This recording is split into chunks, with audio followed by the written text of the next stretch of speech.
Morning from Clasheen. I just thought I'd show you what the house looks like after there's been some rain and it's damp.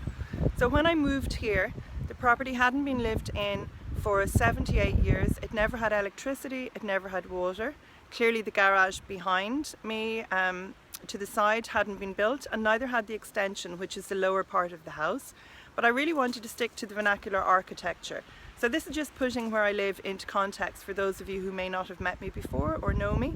But the plaster is lime plaster, and the architecture, I wanted everything to look like the original older houses in the area with the extension. I would love to have put corrugated iron on some sections, but I wasn't allowed. But anyway, you can see the different colour of the plaster compared to some of the photos that I post on Instagram. That's Instagram/Clasheen.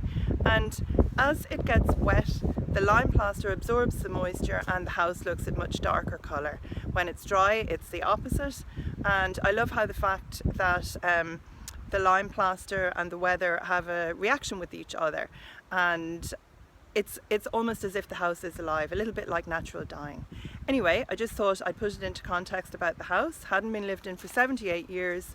I renovated it, stripped it out with a hammer and chisel myself, and had builders do the plastering, etc. And a good friend made the sash windows. So I hope that you're having a good day wherever you are, and I'll see you in the next video. Over and out.